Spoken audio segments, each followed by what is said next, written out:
Hello everyone, and thanks for joining. Today we're going to be discussing ANOVA designs. We're going to be looking at both between subjects and within subjects, but more specifically we're going to be working on how we interpret them and report the results from SPSS. So if you don't have any clue what an ANOVA is, this isn't your best video. You're going to want to check out some others that are talking about what an ANOVA is and what it's doing. This is going to be after you've run it. How do we take all the output boxes and figure out what we need to look at and write up and how we interpret it? So let's just kind of recap. Remember, a t-test is looking at two different groups, and we're taking an average of those two different groups because our dependent variable is an interval ratio variable, so we can get an average. And we're looking at the two groups, which is our independent variable, and we're comparing the two means to see if they are significantly different from each other. And ANOVA, we're doing the same thing. We want to know if the means are significantly different from group to group to group. That's right, it's 3 or more groups. So we want to know if the independent variable that is in 3 or more groups has a significant influence on the dependent variable. And that's the general gist of an ANOVA. The independent variable has to be categorical, 2 or more groups. The dependent variable needs to be either interval or ratio. It needs to be a continuous. And for a between subjects design, each participant will only contribute data to one of the groups, not all 3 of the groups. So each subject or respondent or participant will only be contributing information to one group. That's what makes it a between subjects design. So let's come up with an example here. Let's look at one. Let's say the research question is wondering, does the level of academic attainment, the independent variable, significantly influence number of children, our dependent variable, that a person has? So does the level of academic attainment significantly influence number of children a person has? The independent variable, which would be education or academic attainment, is currently, it's a categorical variable because sometimes it, of course, can be a continuous variable. But we're looking at data that actually had it divided into 3 different groups: high school or below, some college, or college degree. So the null hypothesis is that there's not a significant difference in the average number of children people have dependent on their educational attainment. And the alternative hypothesis, which is also known as the research hypothesis or the scientific hypothesis, is that there is a significant difference in the average number of children people have depending on educational attainment. So we've run it in SPSS, and here's one of the first output boxes we see. These are our descriptive statistics, and this is going to tell us about our total and our individual groups. And I'm really interested in the individual groups. So the group of high school or below, here highlighted in yellow, our N is our count. So we see we had 223 participants in this group. They had an average number of children of 2.38 with a standard deviation of 2.023. And then some college, we see there's 164 people with an average of 1.55 number of children and a standard deviation of 1.45, and so on. College degree, 186 people, 1.34 children, 1.45 standard deviation. And these are important, and we're going to need these to write up later. But we also got another output box, and it is our F statistic.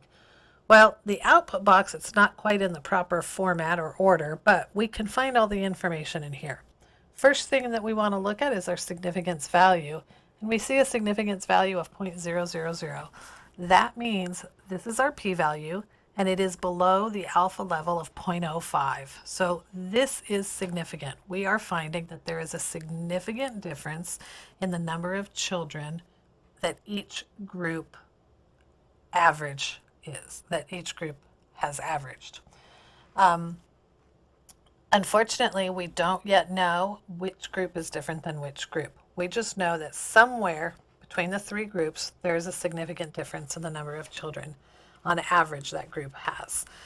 Now, little side note, whenever SPSS spits out a significance value of 0.000, you always want to report it as less than 0.001. And this is because in reality, this number is actually 0.000002942 or something. It's a very, very small number. It usually does not equal zero. I don't think I've ever seen it equal zero. However, there is a small number back there behind it. So we just write that it's less than 0.001. And that tells the reader exactly what they need to know. Otherwise, if it were any other number, you're going to report it as a P equals and the exact number that it is. The only time we ever change it is when it's the 3 zeros.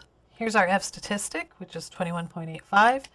And then for our degrees of freedom, we're going to report both our between groups degrees of freedom and our within groups degrees of freedom. Remember, when you were first learning about ANOVA, an ANOVA is actually a ratio, that the F statistic is actually a ratio, and it's looking at the between groups over the within groups. So we always want to report for both. And when we report it, here's how we're going to write it up. This is how the APA format. So we have our capital F for our F statistic, and it is italicized, as is the P, because all Latin statistical abbreviations should be italicized. There's no space, and then there's the degrees of freedom, which are 2,570. Then there is a space and an equals and a space. Now always keep in mind our equal sign, our greater than or less than signs, we treat these like words. They should have a space before it and a space after it, just like a word would. So we have our F, our degrees of freedom, equals, and this is our actual F statistic, and then a comma, and then our P value. And that's our entire F statistic. Let's go to the next slide and see what we're up against. I know what's coming next. So we know right now when we think of our F statistic, we have a p-value less than 0.001. That means it's significant. There is a significant difference in the average number of children that each group has, but is there a difference between group 1 and group 2, group 2 and group 3, group 1 and group 3? We don't know. So let's run what we call a post hoc test, and that is an after the fact test that we're going to run. We actually ran the Sheffey test, and the reason why we ran a Sheffey and not a Tukey, we ran a Sheffey because if you recall the number of participants that we had in each of our groups, let me see if I can go back without, nope, I went the wrong way. The number of participants we have 223, 164, or 186. They're not all the same, so that's why we're going to run a Sheffey. If we had the same number of participants, if each of the groups were evenly distributed for their count, then we would run a Tukey. So I ran a Sheffey, and what this is you see a matrix here. We're looking at high school or below, and we're comparing, or not really comparing. We're running a test to see, there's a small test seen here, if there is a significant difference between high school and below in some college, and here's going to be those results, or high school and below and college degree, and here's going to be their results. Then we go down one and we see some college to high school or below, and then we see some college to college degree. So there's a matrix. We're going to have duplicates. We have high school to some college to high school. So these two are going to be the same. We have some college to college degree, and we have college degree to some college. So we have duplicates. We have 3 results, but it's spread out over 6 rows, so we have a duplicate of all 3 results. Now, you want to be careful not to, when you're reporting your descriptive statistics, you don't want to get your means from here. This is actually the difference in means. So you just want to keep that in mind. But let's take a look at all of these at the same time. So here are the 3 things that we need to look at, the 3 different relationships that we want to test to see which ones are or are not significantly different from each other. We want to know if some college to high school and below are significantly different from each other, and they are. We want to know if some college to college degree are significantly different from each other, and they are not. 0.490 is not below 0.05, so they are not significantly different. And we want to know if high school or below and college degree are significantly different from each other, and they are. So high school or below and college degree and high school or below and some college are both significantly different from each other, as we can see. However, some college and college degree are not significantly different from each other. So how are we going to write this up? Well, let's go forward and figure that out. I'm going to go ahead and read through this, and then we're going to break down all the parts of it. Now, when I read through this, this is how I do it. But the first time that I read through results, I don't read within the parentheses. It kind of gets at my brain a little too much. So I just want to get the concepts down, and then I can go back and look at what's in the parentheses. I can go back and look at the details. Those are details, but the concept should be there without that. So I'm going to skip over some of this stuff. A one-way between subjects ANOVA was run with years of education completed as the independent variable and number of children as the dependent variable. Results of the ANOVA showed a significant difference between years of education completed on the number of children. NRF. Sheffey post hoc analysis revealed that high school and below has significantly more children on average than both some college and college degree. College degree and some college are not significantly different from each other. The null hypothesis that there is no difference in number of children between levels of education attained would be rejected. Okay, that kind of made sense. So let's break it down. How was it that I wrote this up? And let's see, what's the notice say here? That the interpretation or the concept of which group is significantly different from which group is found. Notice that the concept or interpretation of which group is significantly different from which group is found in the post hoc output box, but the descriptives, the mean and standard deviation, are found in the descriptive output box. So we need to kind of mesh those two output boxes together into this sentence. We want to drop our descriptives, as you can see. This comes from our descriptive box, but it's kind of combined into where we're talking about the post hoc. Okay, let's go forward. So here is the exact same paragraph, but I've color-coded it for us. So we want to see in this color, we see which type of test and post hoc tests are run. So a one-way between subjects ANOVA tells us what kind of test we ran, was run with years of education completed as the independent variable and number of children as the dependent variable. So that clearly states what the independent variable and dependent variable are. Results of the ANOVA showed a significant difference, and this is very important. You always have to say whether it's significant or not significant. And if there's a direction between the two, which we'll see later, then you always want to report that as well, just like we did in the t-test. Back to here, results of the ANOVA showed a significant difference between years of education completed, which included high school and below, some college degree, on number of children. And here's our F statistic. When we wrote this up once, the F 2570 equals 21.85 with a p-value of less than 0.001. A Sheffey post hoc analysis revealed that high school and below had significantly more children on average than both some college and college degree. So I added the significantly more children, not significantly different. We can look at the average and see that this average was 2.38 children, or this average was 1.55, and this average was 1.34. So we know that high school and below had significantly more children. This is what I mean by adding a direction. We also note that this is where we added all of our descriptive statistics. We've got our number, and our number has a lowercase n, and that's because we use a capital N with the total population and a lowercase n when it's a subpopulation. So our total population was 500 and something. 223 plus 186 plus 164. 2, 3, 4. Yeah, I'll never get this fast enough. 580 something, maybe. Anyway, we use a lowercase n because these are all 3 subpopulations. We add the mean and the standard deviation, and this is a really good format. This is nice APA format. We have our Latin statistical abbreviations are italicized. We have spaces before and after our equal signs separated by commas. Perfect. And then,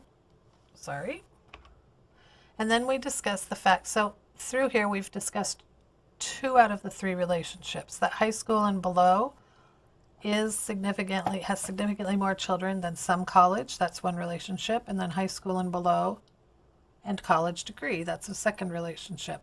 But our third relationship, college degree and some college, are not significantly different from each other. We had to discuss that as well. The null hypothesis that there is no difference in number of children between levels of education attained would be rejected. And this is when we address the null hypothesis. You always want to restate the null hypothesis. When you're doing homework, it seems like you just wrote it like a paragraph ahead of this. But when you're actually writing a paper, you'd probably talked about the null hypothesis a couple of pages ago. So you always want to restate it when you're discussing whether you're going to reject it or failing to reject it, because the reader oftentimes has, it could have gotten a little bit foggy over the pages of information that they've taken in. So you want to present that very clearly for the reader. All right, so let's move on to our one-way within subjects ANOVA. Here we go. So a within subjects ANOVA is also known as a repeated measures ANOVA. And this is when we want to know if the independent variable with 3 or more conditions have significant influence on a dependent variable. Now, all of the participants having contributed to all conditions. That's very, very crucial. That's what makes it a within subjects. So with the between subjects, participants only contributed to 1 condition or 1 group. For this one, we have the participants contributing. So 1 participant is going to contribute to all 3 groups. The independent variable still needs to be categorical, and the dependent variable needs to be interval ratio. So it's the same setup, but it's a matter of how often the participant is contributing to the data. And, whoops, if you want to take a peek at this, so here's a good way to kind of visualize it in SPSS, but we can see that this is a participant. This participant was a freshman. They took a math test. They then took a science test. They then took a history test. So one person or one participant or one respondent, one subject contributed to all 3 groups and will be accounted for in all 3 of the group means. Okay. So our example is, let's look at a research question of, does the type of test, which is our independent variable, significantly influence test scores, our dependent variable? So the independent variable, currently a discrete variable or categorical variable. There's 3 with 3 conditions. We have history, science, and math. And the null hypothesis is that there is not a significant influence from test type on test scores. And the alternative, or research hypothesis, is that there is a significant influence from test type on test scores. We get our descriptive statistics once we've run it, and we see here that math test has a mean of 87.35, standard deviation of 10, and our number is 101. Now, that means we had 101 subjects taking the math test, but if you look at the number, you'll notice that there's 101 subjects that also took the science test and the history test. And keep in mind, this is a within subjects design, so these should be all the same participants. The same participants that took this test are going to be the same participants that took the science test and that took the history test. We're also going to get some output boxes that are going to give us our F statistic. When we look at it, this second box is our test of within subjects effects, and this is the one that's going to give us our F. But you'll notice there's a lot of different options to choose from. There's actually 4 different options that we want to choose from. So why do we have all these? Well, we always need to meet our assumptions. So the one assumption that we test for with an ANOVA is whether or not that we've met sphericity. And sphericity is basically saying that the population variances of all possible differences are equal, or that the variances of the differences are equal. If this is broken, then we need to use a different measure. We need to report a different measure, which can be a little bit more strict. The calculation is a little bit more strict so that there's not any overestimation of the differences. So we want to look, before we choose our F test, we need to look at our Mauchly's test of sphericity, and this is going to determine whether we have broken the assumption of sphericity or not. When we look at this, we go straight to significance, and we see that it is below 0.05. When a test of an assumption is significant, that means we have broken the assumption. So we cannot use sphericity assumed. We do not assume sphericity because we know that we have broken sphericity assumption.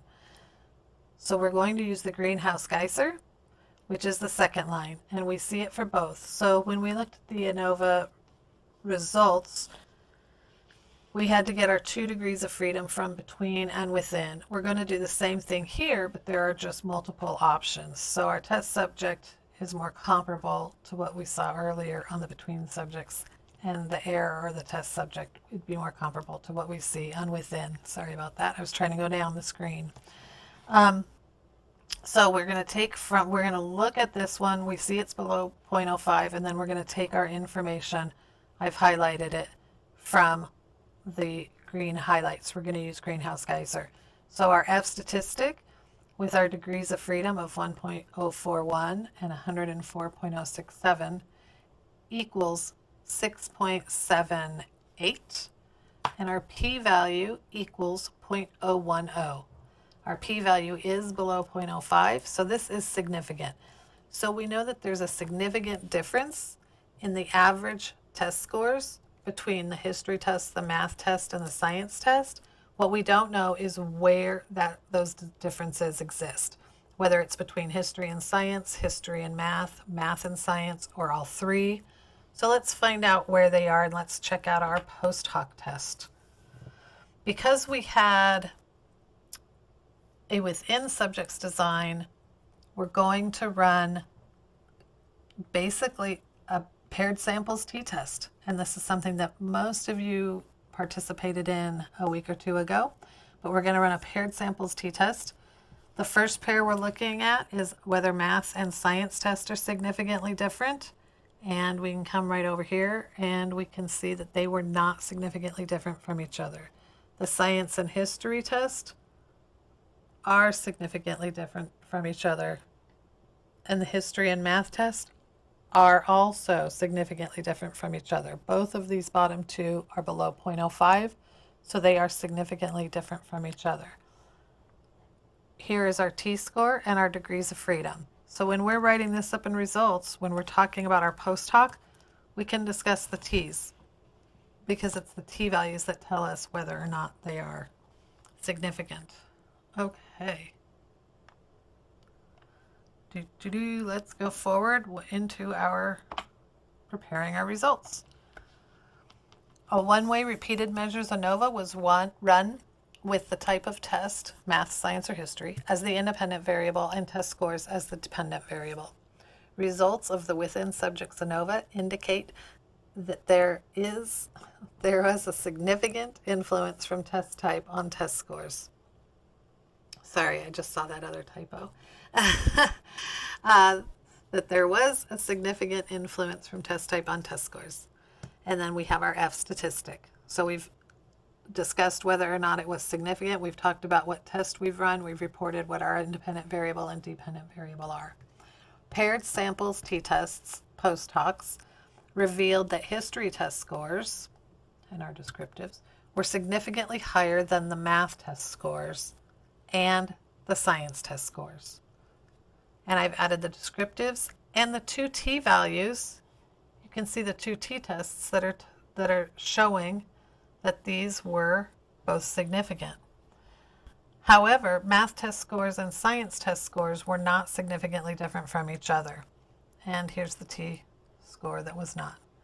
This research would reject the null hypothesis that there is no influence from test type on test scores.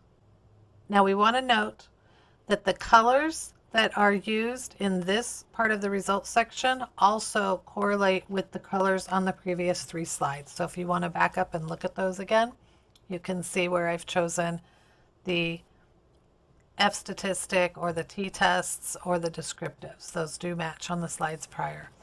Other than that, I thank you very much for listening and I hope this helped. Have a great day. Bye-bye.